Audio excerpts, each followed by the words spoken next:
Welcome to Our Girl Relationships. On this channel, we discuss day-to-day problems people face in their lives. Let's start with the video. I put baby trap in quotation marks because I'm not sure what she did is the actual definition of baby trap. She didn't have a kid to make me stay, just against my will. So my wife, 32 female, and I, 34 male, have been together for 8 years.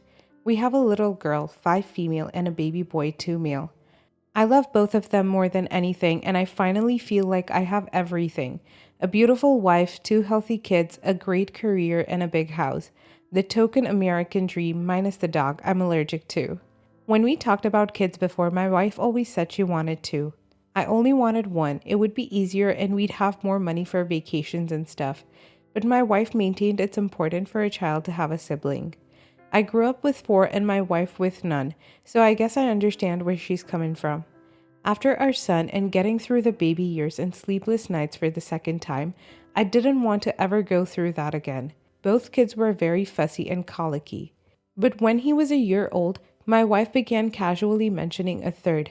I would laugh it off, but finally she sat me down and said, "We have to have a third." I said no, we agreed on 2, but she said she wanted 4 and 3 is the compromise. I refused and said I wanted 1 and we have 2. She got angry and called me selfish for taking away her dream of wanting a big family. A couple days later, she apologized and we had intercourse. I noticed her drive increased exponentially, but so did mine, and I was happy to engage her. She was on birth control, I had protection, it was all good. Thinking back on it, I probably should have figured something was up, but I was barely handling 2 kids and working on top of housework and yard work and everything. I came home one day while the kids were at their grandparents'. My wife had a huge smile on her face and she sat me down and showed me a positive pregnancy test, literally dancing in joy. My first thought was, oh crap. My wife noticed a less than happy expression on my face and started screaming at me. She berated me for not being supportive, and this was a miracle from God and I should be grateful. I said I was sorry and hugged her and said I was super excited for the baby. My wife was delighted, and later that night she was calling all family and friends to happily tell them the news. When she was talking about the nursery and how we'll convert my office into a room, I started to get a little suspicious. Everything was so well thought out, and it seemed like she'd been planning this for a while. When she was asleep, I took the protection out of the cupboard and ran them under water holes. I nabbed her phone and saw she'd set a password. That was odd. Nevertheless, my wife has a terrible memory, so I tried her birthday and it opened. Further up were texts with her best friend of my wife complaining how I won't come around. Her best friend suggested arrange an accident with a winky face. My wife agreed and said she was going to come off the birth control. It went on for a while, ending with my wife saying that yes, we were going to have a third. So I woke her up immediately and asked her if this had really been a miracle. She got that deer in headlights look and burst into tears. She wailed and then she got angry.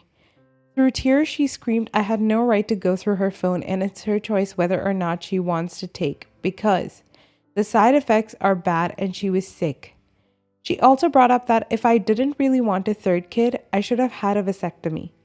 She told me to go to sleep on the couch. I laughed out loud and said, "No, I'm sleeping here, you're leaving." So while wailing, she packed a bag and left it to her parents.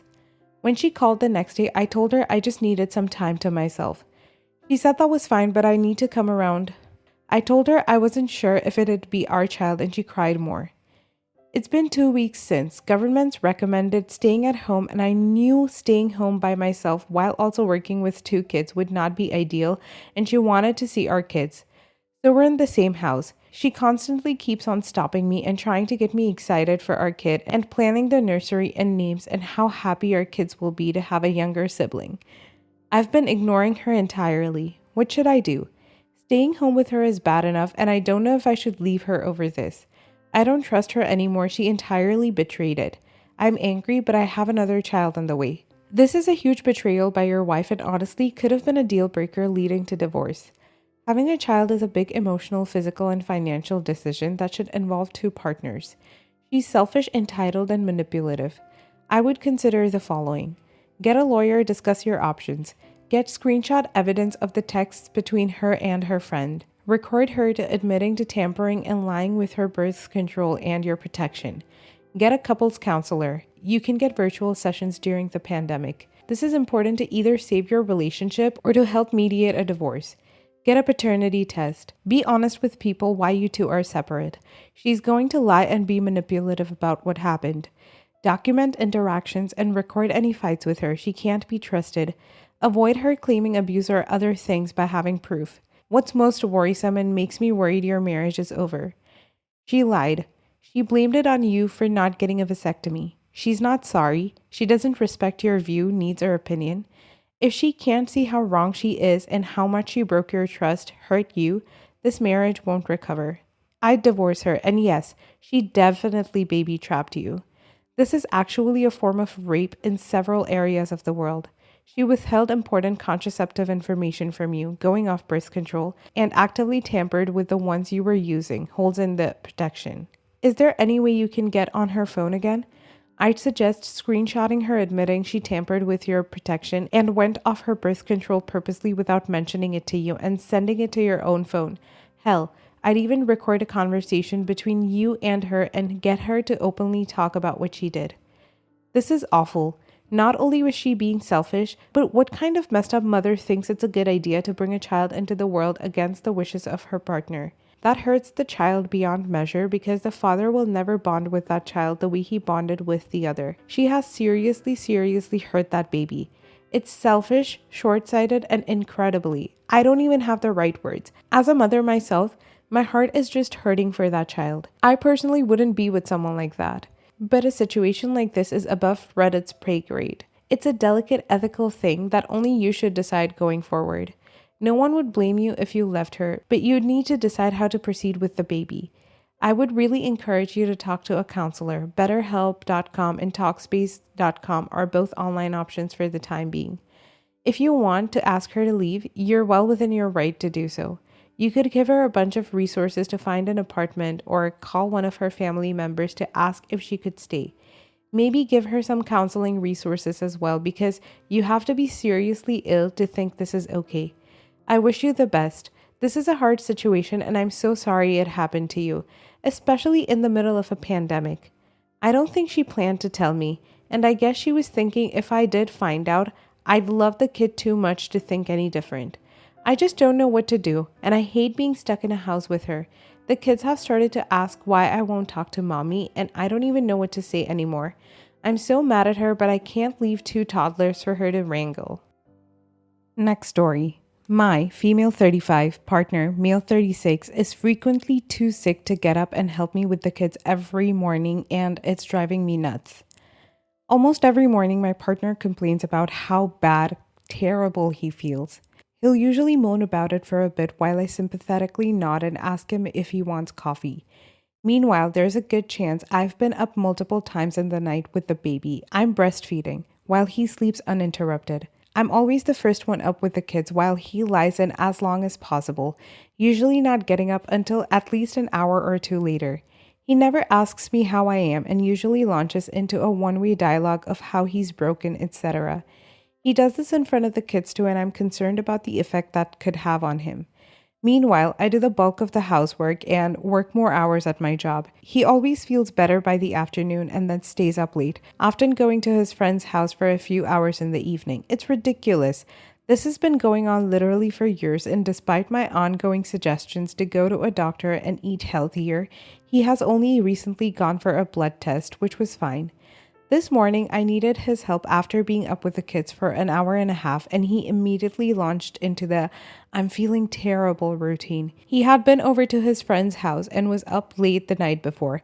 I wasn't feeling as tolerant as I usually do, so I sighed. But you're always sick. Now he's really mad at me for being unreasonable, uncaring, and is saying that I lashed out. I'm not sure what I did constitutes lashing out, but I am feeling really fed up. Maybe I'm being unreasonable, uncaring, and cold. Edit. Thank you so much for all the feedback. It's been really helpful to get different perspectives. In fairness to him, he does most of the cooking, shopping for groceries, and school collections. And no, he's not hungover. That said, these don't negate the issues I'm having. I'm putting the foot down and insisting that he goes to the doctor to address whatever it is that is ailing him. I'm also not accepting deflection, accusations of being uncaring, etc. In addition, I'm going to keep working on implementing and enforcing stronger boundaries. It's an ongoing process for me and not something that I learned when I was younger.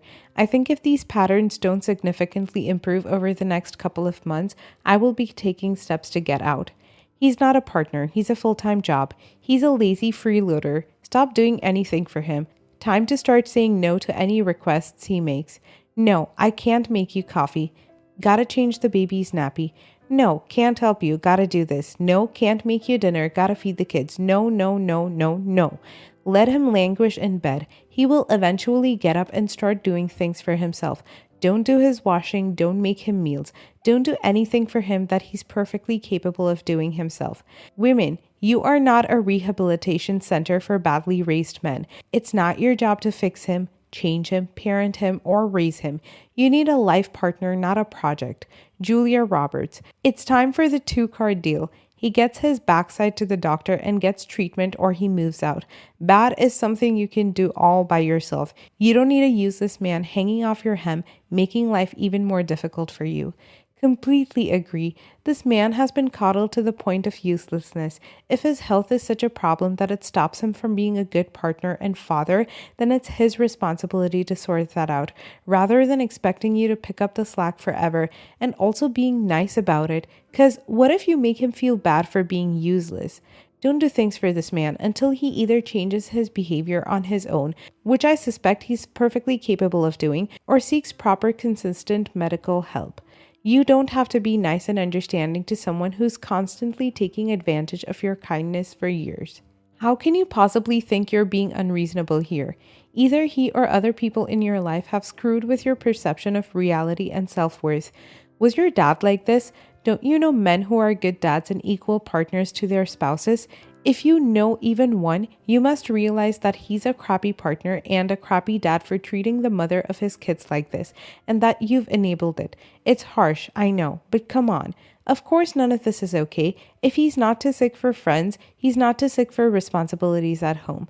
If he won't contribute equally, take proactive steps to fix his chronic illness and actively take responsibility for your shared life. You need to think about what kind of a relationship you're modeling for your kids and act accordingly. No more sympathy or tolerance for this. He either gets it together, gets up with the kids, or at least as much as you do, does at least half the housework, and gets his health under control, or your marriage is at its end. If he's well enough to go to his friend's place, he's well enough to take care of his kids. Unfortunately, he's been playing it up to get you to do all the crappy and hard parts of having kids. The way I see it, the very, very best case scenario is that he's really not a morning person and is a night person, and is probably hungover all those times he complains about feeling like crap, in which case you two can work out a schedule whereby you do kid stuff in the morning. But he doesn't go out every night, but instead does kid stuff at night, at which time you finally get to relax and go out to see your friends. If you work this out, I think the relationship can be salvaged. But the worst case scenario, and unfortunately this is very likely, is that he's just a lazy a-hole who has no interest in actually being a father to his kids and thinks it's just fine for you to do everything. You two need to have a big conversation to see which it is.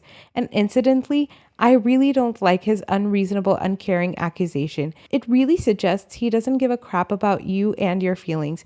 If he's just playing it up to get you to sympathetically do all the work, you honestly need to tell him he better either shape up and pick up the slack or you're leaving.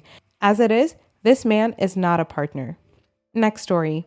So I, 24 male, am shopping for a ring to propose to my girlfriend, 25, of 2.5 years. I've been doing so much research and trying my hardest to find a ring that fits her style best.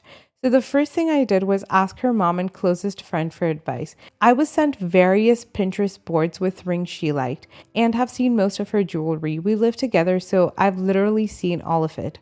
I've bought her rings and necklaces in the past and she always liked them. So I went to Jared's and found a really nice ring.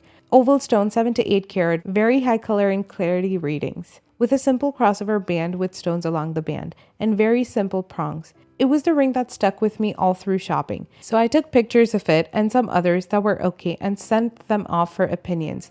They're both telling me that she mentioned and saved something very simple and dainty, like just band and stone. So not what I picked out. I trust them because they definitely know better than I do. But I can't help but feel like I'd be upset with myself for not following my gut. After all, it needs to be the ring that I choose, right? I want to go against what her mom and friend advised, people who know better than I do, admittedly. They don't dislike the ring, they just say it's very pretty and it doesn't match her other jewelry, but are making it clear that they don't think it's the engagement ring she'd want. What she supposedly wants just seems soulless, totally without character. I want the ring to be a reflection of my love, not theirs. I mean no disrespect for her loved ones, but I really believe it's the one. For clarification, I have not bought anything yet. I also understand it's not really about the ring and that she'll likely love whatever I get her. I still want to get it right. I also don't want two of the most important people in her life to be upset. I didn't listen to them. So, would it be a mistake to listen to my gut here? My sister offered a good solution, I think. To find a ring in line with their ideas and ensure the return policy could cover it, but explain to her why I picked this ring over others too. In case I'm dead wrong about this style, this should have me covered, I think. Jeweler here. Don't pick a ring with your gut ever. You won't be the one wearing it. If you want a surprise but want her to pick a ring, then just buy a cheap silver ring with cubic zirconias. Then while giving it to her, just tell her the truth that you have one that you really like, but others said you wanted something different, so I got a placeholder and you get to decide what you would like. Rather than talk to her mom and friend, why not talk to her? I get it, there's a lot of pressure on a dude to surprise a woman with the proposal and the ring, but it would definitely help if you got the answer from her. You don't have to lay out all the nitty-gritty details of your plans, but get the ring suggestions from your fiancé. After all, she knows her taste best. My husband and I were very open and honest about getting engaged. We set a budget, I picked my own ring, sent a link to him, and left when and how he was going to propose to him. This way, I knew I would get exactly what I wanted and he could still surprise me. As a woman, it's very awkward to have to explain to your fiancé that you want to exchange the ring that he worked so hard to pick out. So this way, you're sparing her the potential awkwardness. I love the idea of letting her pick her own, but knowing her, she wouldn't feel free to pick what she wants because she'd feel nervous about price, which isn't the issue. It's probably silly to be hung up on the surprise aspect of it, but I think it's important to both of us that it be a surprise. We've talked about marriage plenty and know that this is what we want, so I'm not worried about her saying no. Bro, here's top-notch advice. Listen to her peoples. If she's very close to them, they will know for sure what she's looking for. Most likely, she's talked about it since she was a kid and has dreamed and envisioned her hand with it doing the most simplest things. If you want to get a ring that you like, buy it for you and not her. While you think the type she's looking at is soulless, to her it will be memorable and a dream come true. Last thing you want is for her thinking it's nice, but not what I had in mind or thought of. I'll learn to love it in time. Even though the ring shouldn't matter, it matters, man. It matters a lot. There's a reason she may have mentioned her style, and there is definitely a reason her friends and family know what she wants. She's talked about it, therefore it matters.